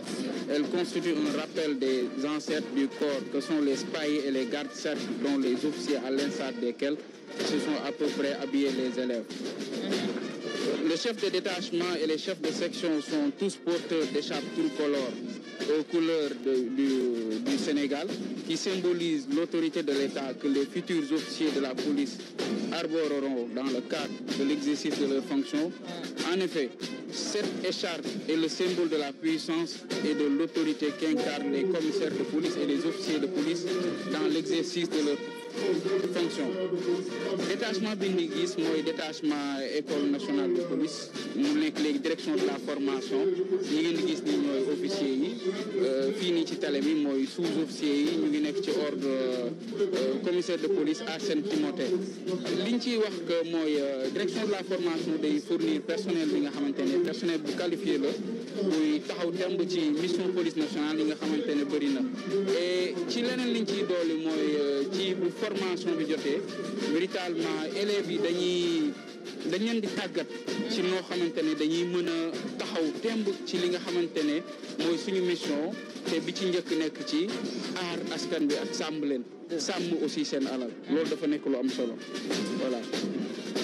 ci fàttali école nationale de police ñu ngi ko créé en 1954 mu tuddoon école de police de l'Afrique occidentale française mu évolué comme école de police en 1959 bi fédération Mali tasee mu tudd école nationale de police et de la formation permanente en 1978 depuis 2020 mu ngi tudd école direction de la formation de la police nationale direction de la formation de la police nationale dafa nekk benn ci fukki direction yi nga xamante ne moo composé police nationale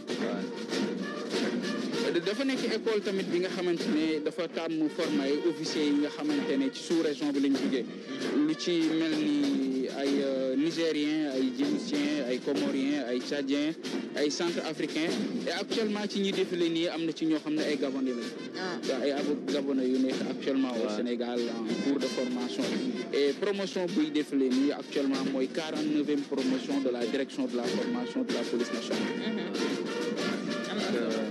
En même temps, une école d'intégration, comme on dit. Ouais, école d'intégration. Comme le disait tout à l'heure, donc le capitaine de vaisseau Ibrahima Sow, c'est la coopération, tout ça, c'est dans le cadre de la coopération militaire. Tout à fait, parce que comme nous avons force de défense sécurité, armée, gendarmerie, donc ay outils aussi de diplomatie.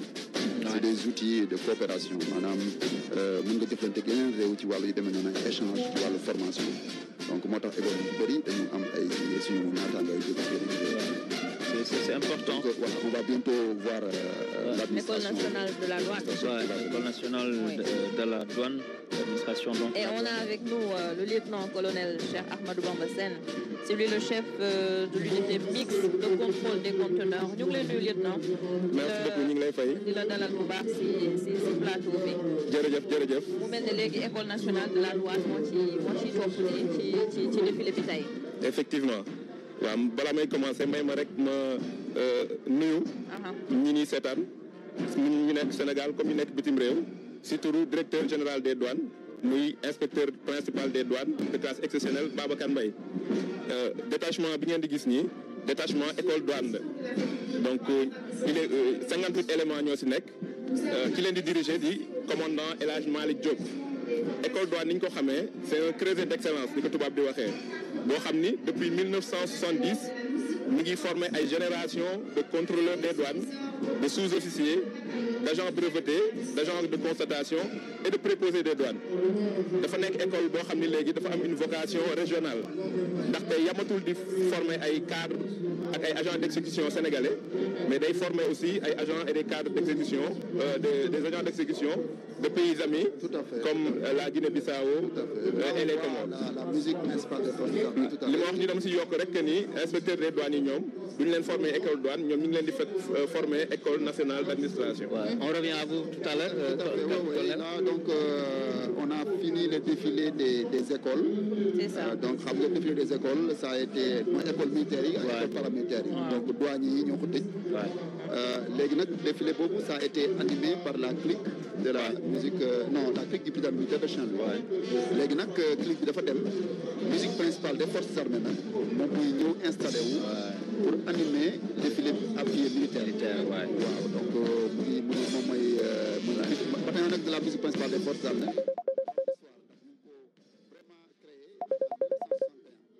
boobu ñu ngi ko doon woowee musique principale des forces armées à l'époque. Donc vraiment mu doon musique boo xamante ni c'était calqué sur des traditions coloniales, c'est des sonorités coloniales plutôt des armées françaises. Parce que ñoo ñu formé.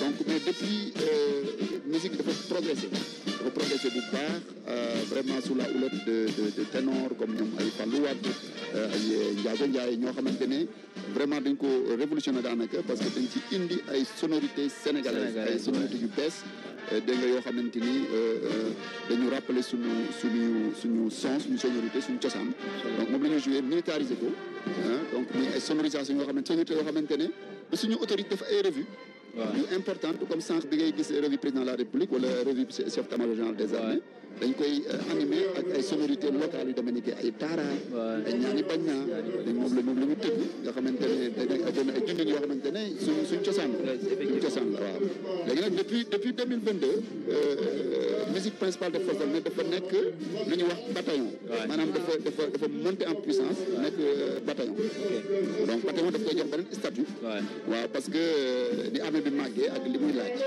dégg nga ñoom ñooy jox fanfare yi nekk ci région yëpp ci zone militaire yëpp te itamit dégg nga ñoom ñooy formé ñu musique yu bëri waaw là on voit le président de la République se lever parce que il y a le drapeau de la garde présidentielle qui vient qui ouvre donc le défilé à pied mais auparavant il y a eu l'état-major qui est passé l'état-major qui est passé l'état-major mixte avec un officier d'armée de terre et de l'armée de l'air qui sont passés là, et de la marine et là c'est la garde présidentielle là c'est la garde présidentielle qui est en train de passer et salué par le président de la République son excellence monsieur Bassirou Diomaye Faye donc qui préside ce matin ces défilés du 4 avril. Oui, colonel Ibrahima Ndiaye.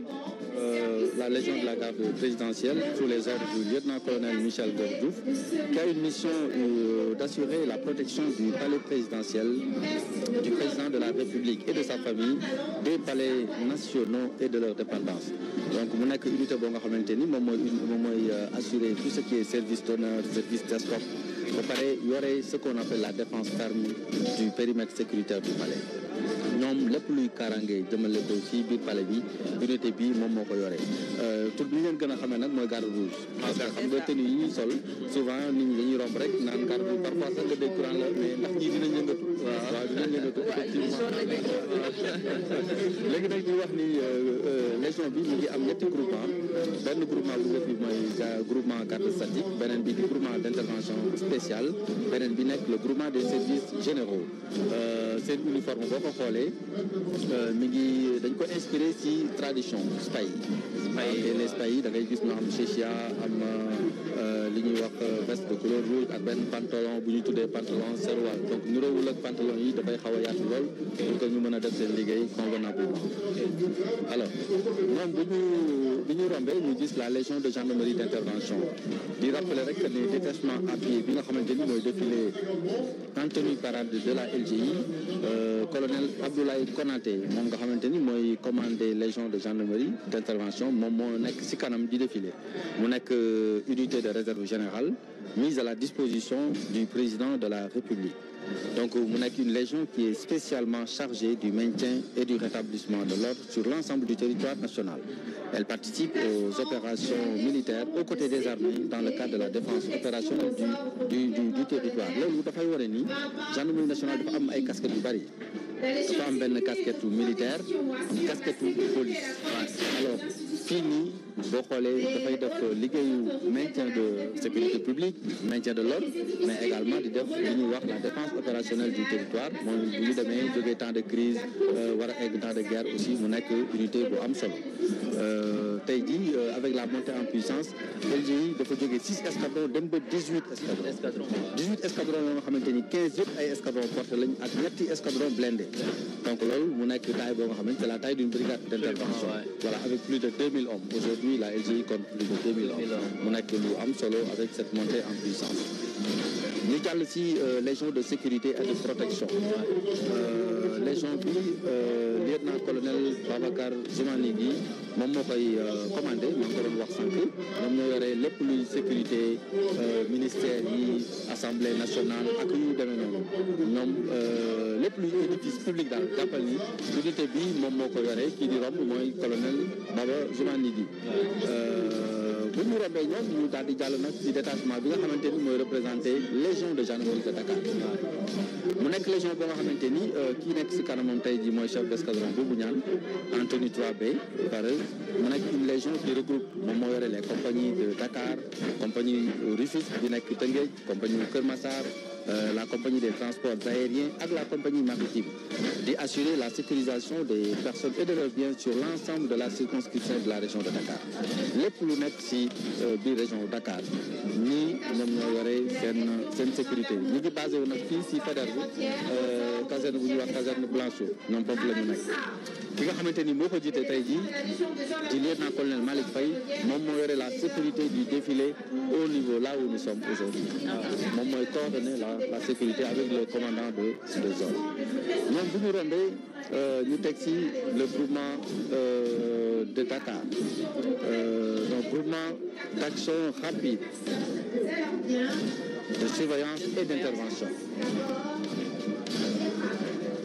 ah non avant ñoom nous avons la légion de gendarmerie des transports ferroviaires ñoom ñooy jàll ki nga xamante ni moom moo nekk ci kanam ci défilé bi di commandant Mamadou Sarr mu nekk nag unité boo nga xamante ni ñoom ñoo yore lépp luy protection ci ramu TER donc le train express régional ñu am aussi benn collaboration bu extraordinaire avec la SENTER maa ngi ci profité sax di nuyuwaale le directeur général avec qui Cheikh Ibrahima Ndiaye sama turandoo ñi defandoo liggéey bu am solo sur la sécurisation du terre ñu yore des missions pour la prévention la répression de toute atteinte contre les personnes et les biens dans les emprises du terre ainsi qu'à bord des rames donc day nekk unité boo nga xamante ni day nekk ci biir rame mais lépp loo nga xamante ni mi ngi ci dépendance yi également ci biir emprise du TER bi dañuy assurer cette sécurité muy unité boo nga xamante ni également avec la montée en puissance du TER extension bi ñu mën ci def yëpp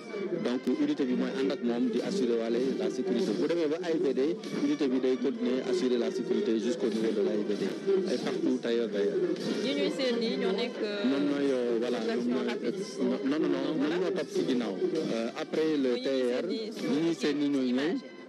mooy groupe d'action rapide de surveillance et d'intervention. ñu gën ko xam ci turu Garci. ñoo nekk côté Tamba yooyu. voilà ay Saraya am na benn bu nekk Saraya le numéro 2 am na bu nekk Kidira. mu nekk un détachement boo nga xamante ni chef d'escadron Salif Fabouré moom moo nekk ci kanam moom mooy romb noonu ñu ngi implanté wu à Kidira mais compétent sur l'ensemble du territoire national. Le Garci est une formation spécialisée dans la lutte contre le terrorisme. unité bi nag dañ ko créé tàggat ko ak ndimbalu waa Union européenne nga xamante ni ci ñoom la ñuy liggéeyandoo ensemble dans le cadre d'un projet bu regroupé woon les pays du G5 Sahel ak le Sénégal. Voilà ci lañ leen créé. Ouais, non c'est bon. Voilà donc moment boobu la ñu créé le Garci ñun muy def liggéey bu am solo. ba ñu créé ci waat encore le Garci 2 actuellement boo xamante ni mu ngi au niveau de Saraya. waaw ñuy def liggéey bu am solo ci zone orientale bi. léegi nag ñoom bu ñu rombee ñi ngi am tey ji le groupement d'intervention de la gendarmerie nationale. mooy le GIGN qui est une unité d'élite de la gendarmerie créée depuis 1979. Ça c'est les parachutistes qui arrivent là mooy ñoo ñëw wàcc para.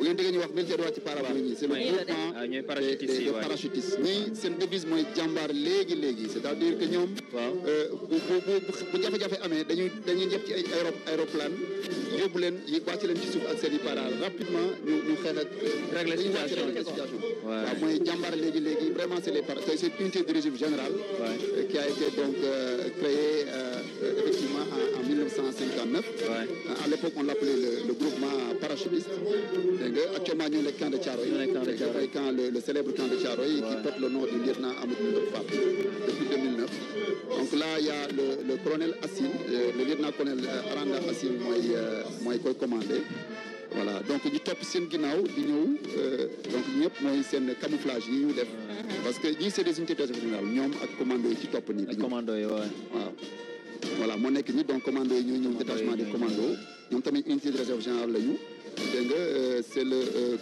le lieutenant-colonel Malak moo koy jiite ñoom seen devise nag mooy góor fit góor fit vraiment mooy c'est une unité extrêmement aguerrie kii nga gis nii muy ñëw ñu kooku c'est parmi les moniteurs para mooy ci unité para bi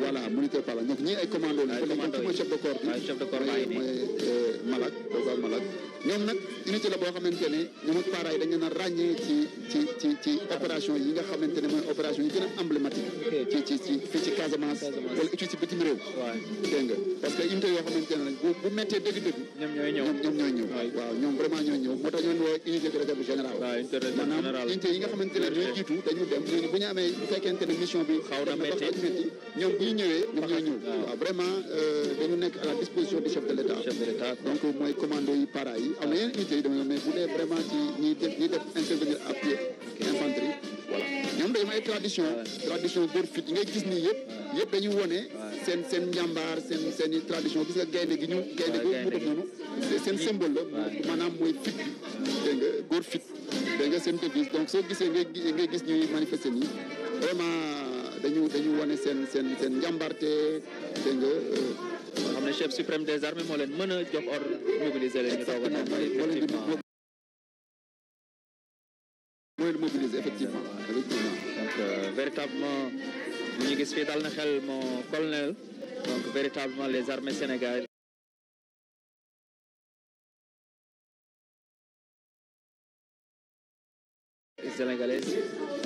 léegi nag ñu topp mooy détachement des forces spéciales moom laa doon wax léegi forces spéciales terre air mer waaw ñoom nga gis ñu camouflé wu nii comme ni ma ko waxoon sànq ñoom en général comme il y a beaucoup de discrétion autour ñoom vraiment beaucoup de confidentialité kenn du gis seen kanam mais fii dafa am 3 composantes yëpp am na composante terre bi moo ci kanam ñi topp ni mooy composante mer bi et ci ginnaaw mooy composante air waaw les forces spéciales mooy très aguerries et redoutables aussi dans les hôtels d'opération absolument léegi nag ñuy gis ni nag premier bataillon d'instruction mooy 2e bataillon mooy centre Bango Dakar Bango ñëpp xam fii ñu formé recrues yi waaw donc parce que am na benn côté Kébémer su ma juumul léegi waaw boobu mooy centre bu gendarmerie donc gendarmerie ñoom am nañ seen école waaw bi nag mooy Bango au début nag ñëpp lañ doon formé waaw Bango mooy vraiment moom parce que pépinière la donc ñi recruter ñi def engagé volontaire xam nga dañu wax ni normalement service militaire c'est obligatoire au Sénégal normalement ñëpp ko war a def waaye nag pour des problèmes de moyens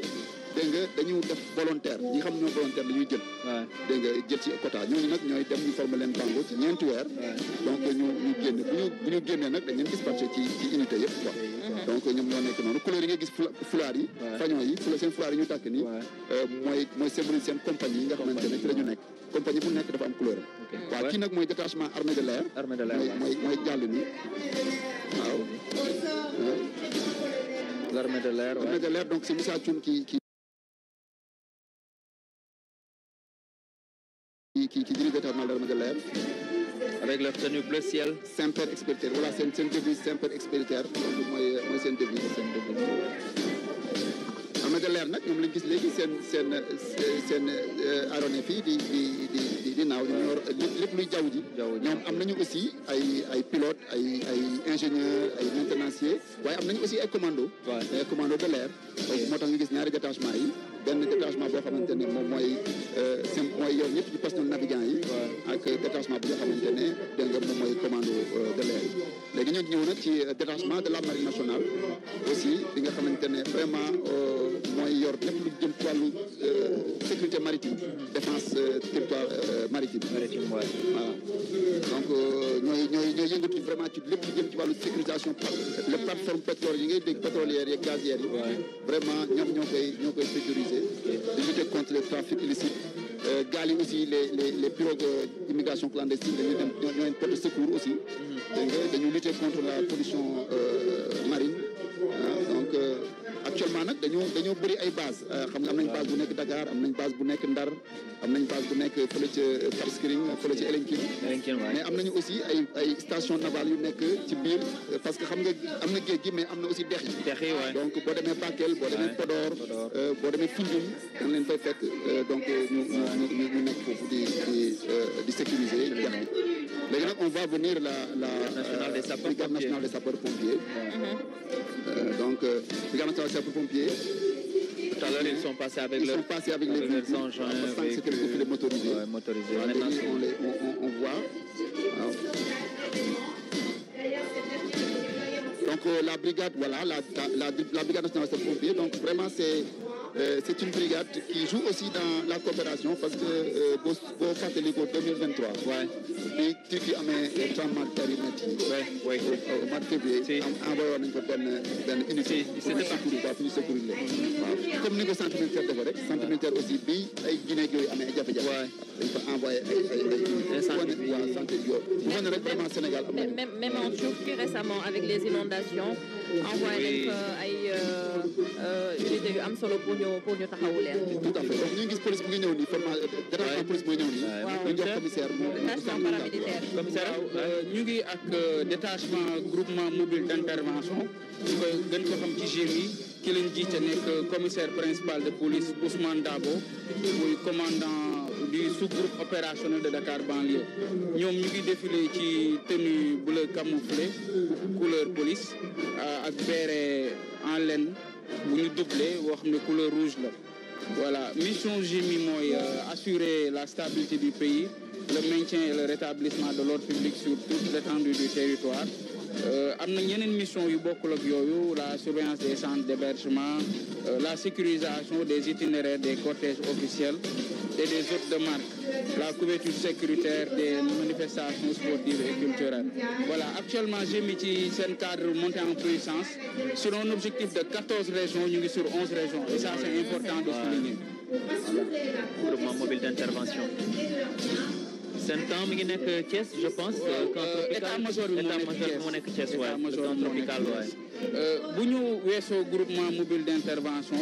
ñu topp ci ñëw wàllum sécurité publique. waaw direct compagnie circulation mooy défilé foofu ki leen jiite tey ne commissaire de police Cheikh John.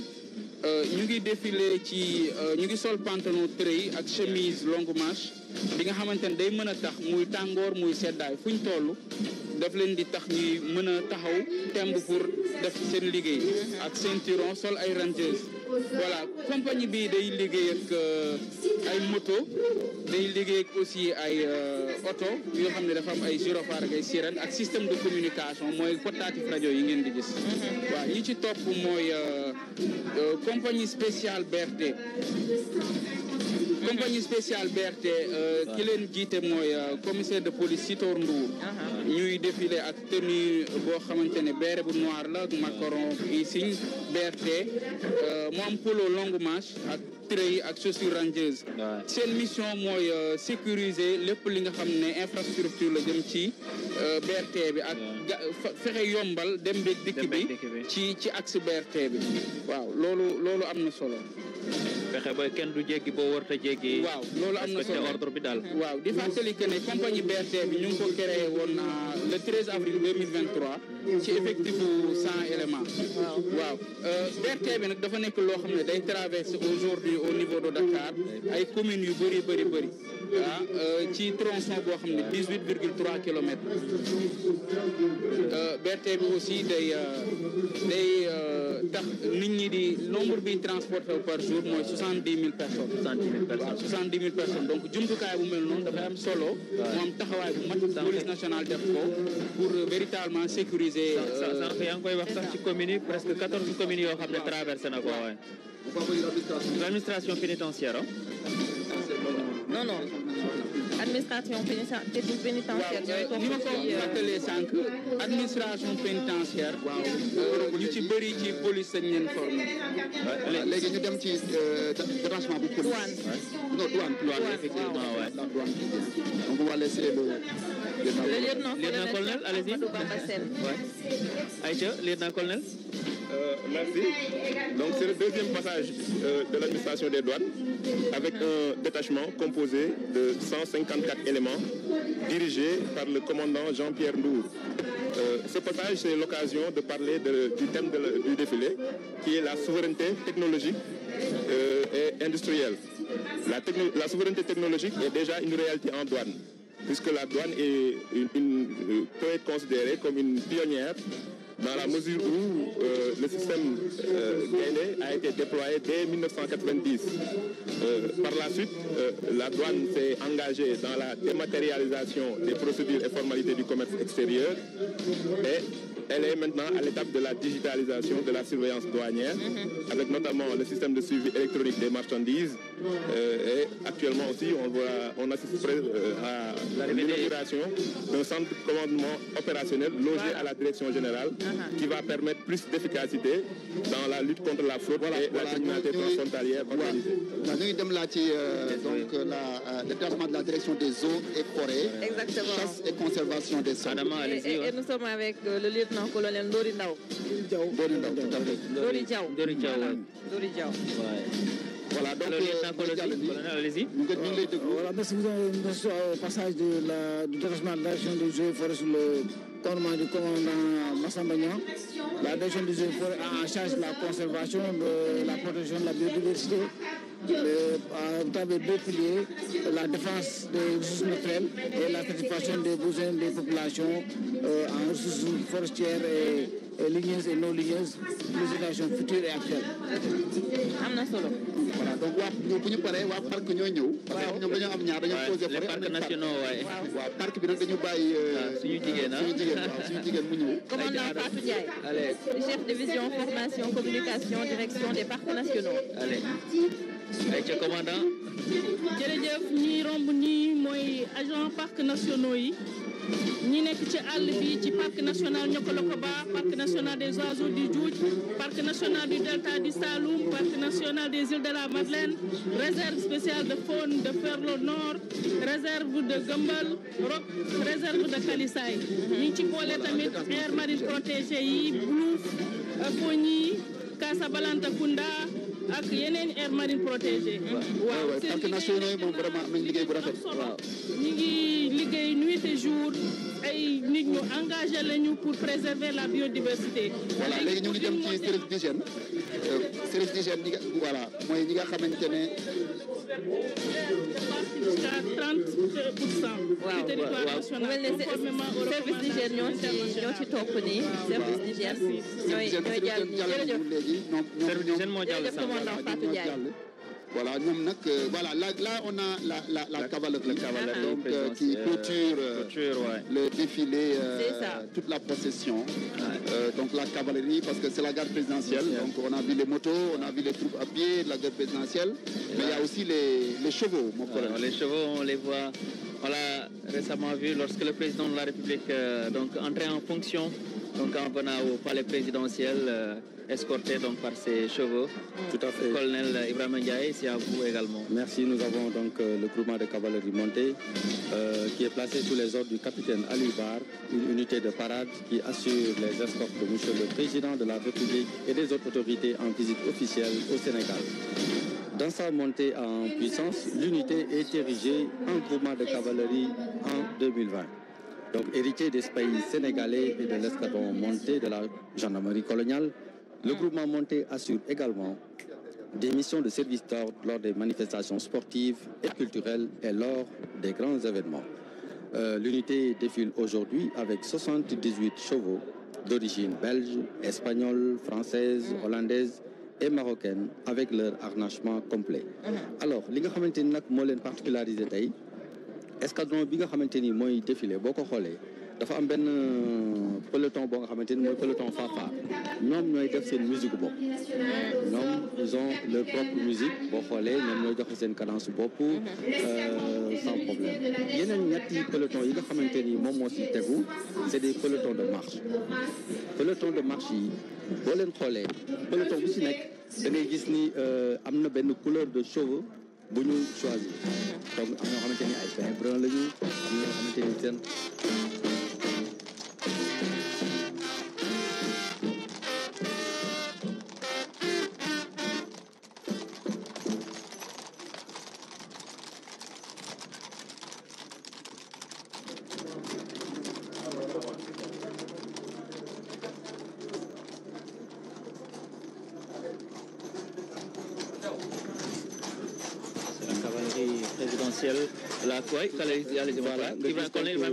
on avait donc les trois un escadron avec un peloton fanfare et 3 pelotons de marche. Peloton boo si gis nag am na benn robe cheval bu mu àndal. am na si boo nga xamante ni nag dañ ko équipé en maintien de l'ordre. donc boo xoolee léegi fas yi dañuy participer si lépp luy service d'ordre.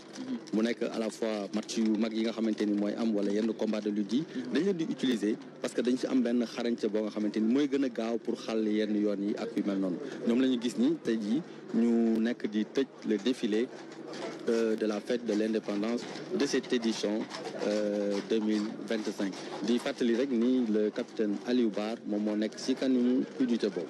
waaw Bar effectivement ñoom ñoo nekk caserne. waaw ñu ngi nekk quartier Samba Diéry Diallo voilà cavalerie colonel Ibrahima Sow. La cavalerie, vous savez, traditionnellement, c'est elle qui ferme.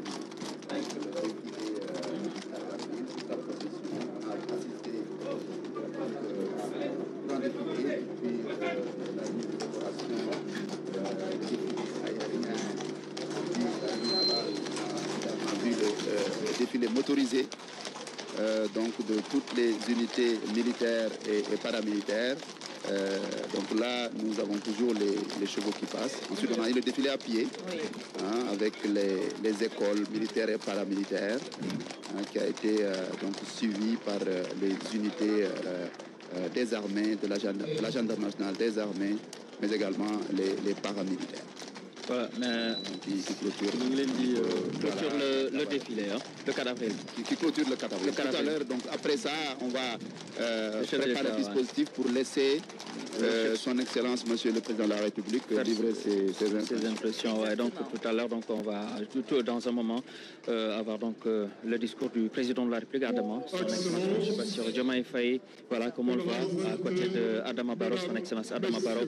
En tout cas, on a fait assister ce matin à un défilé civil et militaire très beau ce matin, et pour une première et aussi pour le chef de l'État, véritablement qui est très enthousiaste d'être là.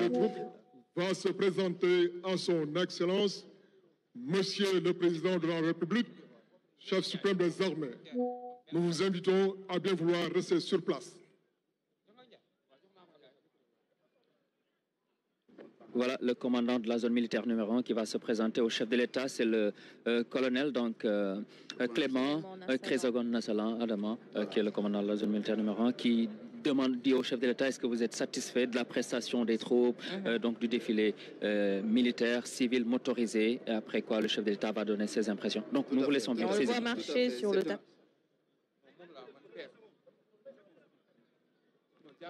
Excellence, Monsieur le Président de la République, venez d'assister à la prise d'armes et au défilé commémorant le 65e anniversaire de l'accession du Sénégal à la souveraineté internationale.